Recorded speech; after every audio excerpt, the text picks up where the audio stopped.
আসসালামু আলাইকুম। সবাই কেমন আছেন? চলেন একসাথে ফরেক্স মার্কেটে অ্যানালাইসিস করি। ফান্ডামেন্টালের পাশাপাশি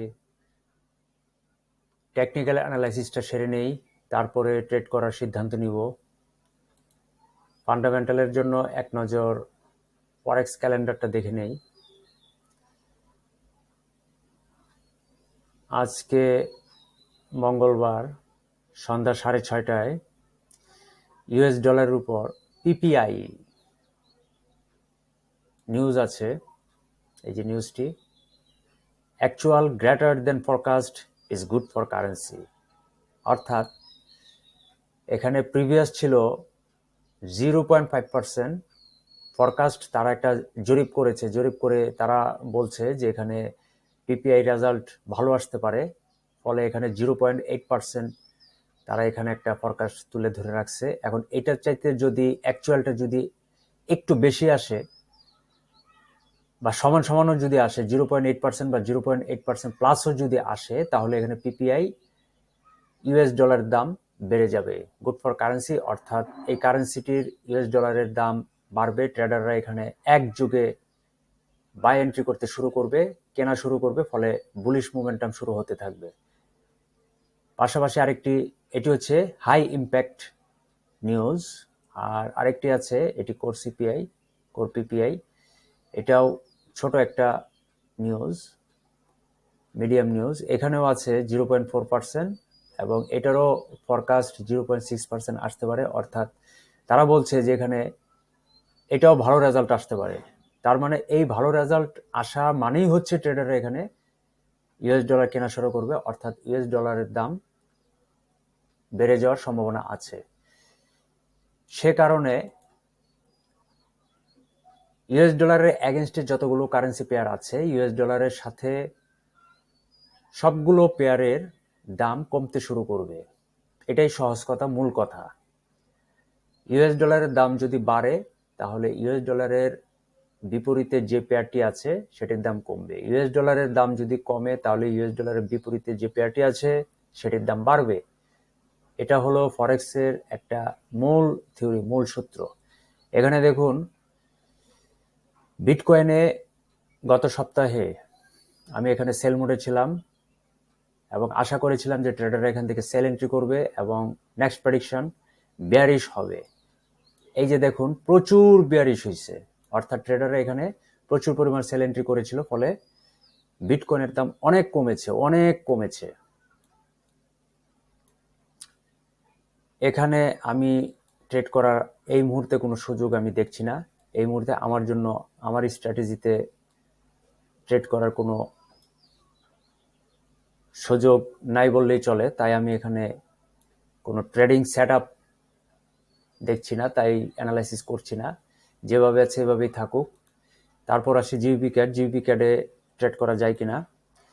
জিবিপি ক্যাডে এখানেও প্রচুর পরিমাণ বেয়ারিশ হয়েছে, প্রচুর পরিমাণ বেয়ারিশ মোমেন্টাম হয়েছে মার্কেটে। জিবি ক্যাট কারেন্সি পেয়ারটির প্রচুর সেল এন্ট্রি হয়েছে, ফলে এখানে লোয়ার লো করতে করতে এই পর্যন্ত এসেছে। এখানেও আমি ট্রেডিং সেট আপ দেখছি না, এখানেও আমি ট্রেড করব না।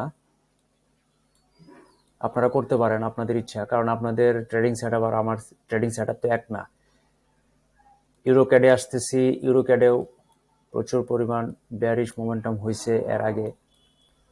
এই যে হিউজ বেয়ারিশ মোমেন্টাম হয়েছে, lower low lower high, lower low lower high করতে করতে একটা বিগ মোমেন্টাম তৈরি করছে এখানে ট্রেডাররা। ইউএসডি সুইস ফ্রাঙ্ক আকাশে চলে গেছে, প্রচুর পরিমাণে এখানে বাই এন্ট্রি হয়েছে, প্রচুর বুলিশ মোমেন্টাম হয়েছে। এখানেও ট্রেড করব না। ইউএসডি জেপিওয়াই প্রচুর পরিমাণ, সেও আকাশে আছে, এখন ভাসতেছে। প্রচুর পরিমাণ বুলিশ মোমেন্টাম হয়েছে, অর্থাৎ ট্রেডাররা এখানে বাই এন্ট্রি করতে করতে একেবারে আকাশে নিয়ে গেছে। ইউরোএসডি প্রচুর পরিমাণ সেল এন্ট্রি হয়েছে।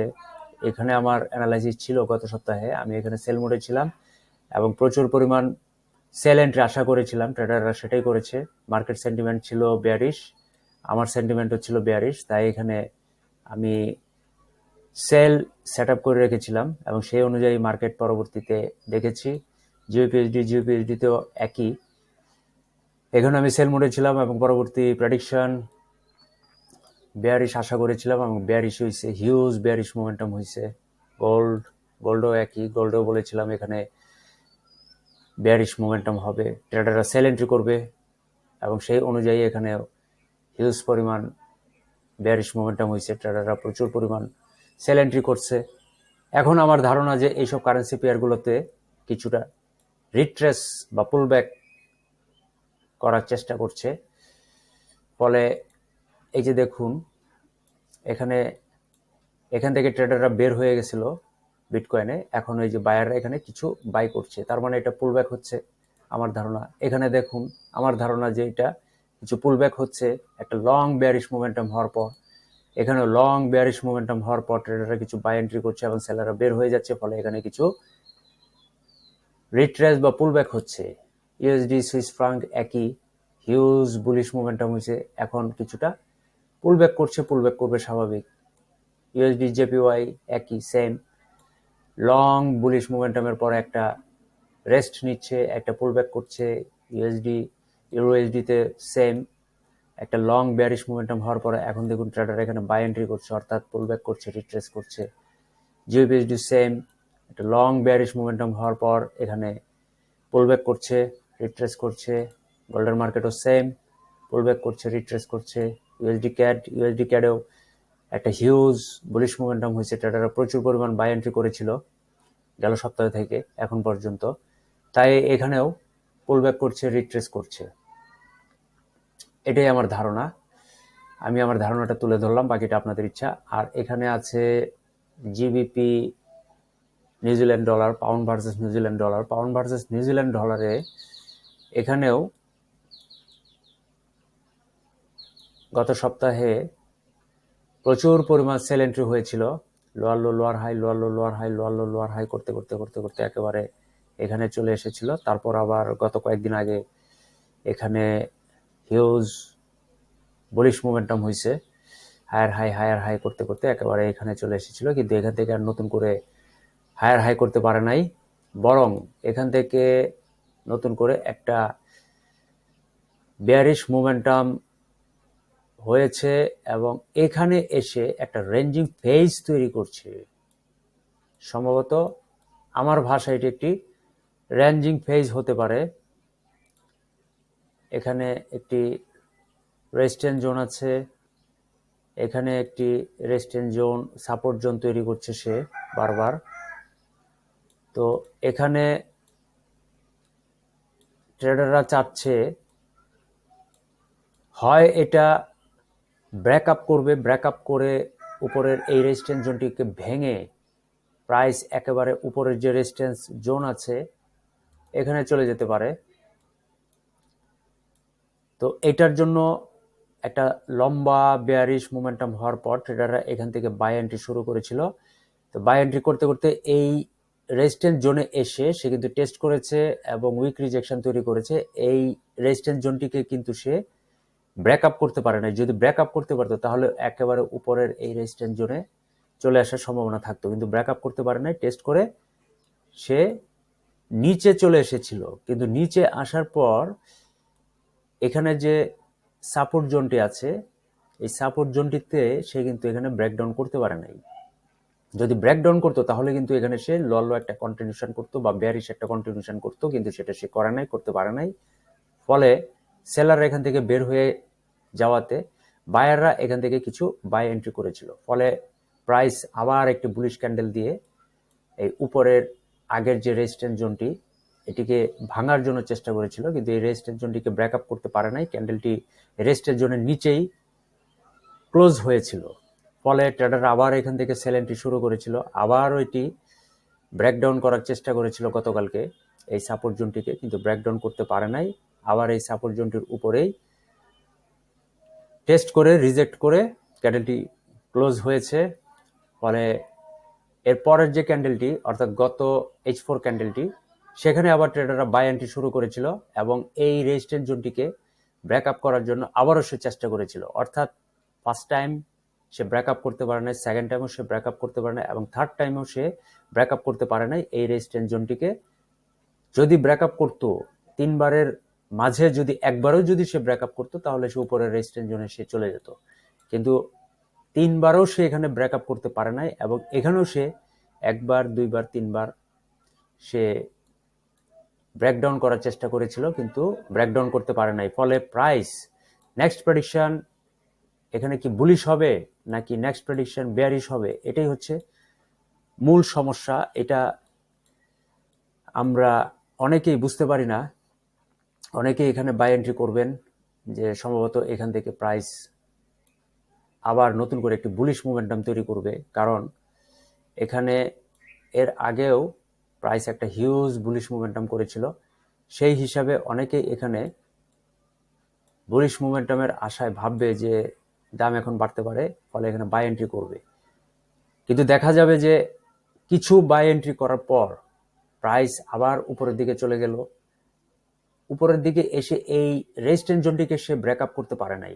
যদি সে এই রেজিস্ট্যান্স জোনটিকে ব্রেকআপ নাই করতে পারে, তখন দেখবেন যারা বাই এন্ট্রি করে রেখেছিল তারা দেখবেন তখন আফসোস করবে এবং বলবে যে প্রাইস তো ব্রেকআপ করতে পারে না, প্রাইস মনে হয় আর উঠবে না। তখন দেখবেন যে কিছু ট্রেডার ক্লোজ করে দিবে আর কিছু ট্রেডার বসে থাকবে যে দাম আরো বাড়বে, দাম আরো বাড়বে। কিন্তু যদি এই রেজিস্ট্যান্স জোনটিকে ব্রেকআপ করতে না পারে, তাহলে ডেফিনেটলি ট্রেডাররা এখান থেকে সেল এন্ট্রি শুরু করবেন এবং নেক্সট প্রেডিকশন বেয়ারিশ হওয়ার সম্ভাবনা থাকবে। তো এখানে আপনাদের প্রশ্ন হচ্ছে যে আমি এখানে কি ধরনের অ্যানালাইসিস করছি, আমার স্ট্র্যাটেজি কি বলছে। আমার ধারণা, এটা আমার সম্পূর্ণই পার্সোনাল স্ট্র্যাটেজি অনুসারে, আমার পার্সোনাল অপিনিয়নটা আমি সবসময় বলে রাখি এবং আমার টার্গেটটা আমি সেট আপ করে রাখি, সেটা হচ্ছে এখান থেকে বেয়ারিশ মোমেন্টাম হওয়ার সম্ভাবনা আছে। এখানে এই রেজিস্ট্যান্স জোনটিকে ব্রেকআপ করবে না, বরং এই সাপোর্ট জোনটিকে ব্রেকডাউন করবে, এবং এই সাপোর্ট জোনটিকে ব্রেকডাউন করে সে নতুন একটি লোয়ার লো তৈরি করবে, নতুন একটি বেয়ারিশ মোমেন্টাম তৈরি করবে, ট্রেডার এখান থেকে সেল এন্ট্রি শুরু করবে। কিন্তু অপেক্ষা করতে হবে যে আসলে কি এই সাপোর্ট জোনটিকে ব্রেকডাউন করে কিনা। বর্তমান যে রানিং ক্যান্ডেলটি আছে সেটি এই সাপোর্ট জোনের উপরে এভাবে টেস্ট করে রিজেক্ট করে উইক তৈরি করে টেল তৈরি করে এভাবেই ক্লোজ হয়, নাকি একটা ফুল বডি দিয়ে বেয়ারিশ মোমেন্টাম তৈরি করে এই সাপোর্ট জোনটিকে ব্রেকডাউন করে, সে পর্যন্ত অপেক্ষা করতে হবে, না হলে পরে এখানে কনফার্ম হওয়া যাবে না। তাই এখানে আমি আমার সেল টার্গেট দিয়ে রাখছি, অর্থাৎ আমি এখানে সেল মোডে আছি, এটাই আমি সেট করে রাখছি যে আমি এখানে সেল মোডে আছি। অর্থাৎ আমি নেক্সট প্রেডিকশন এখানে আমার সেল টার্গেট সেট করে রাখছি। এখানে একটি সাপোর্ট আছে, এই সাপোর্টের দিকে আমি আমার নেক্সট প্রেডিকশন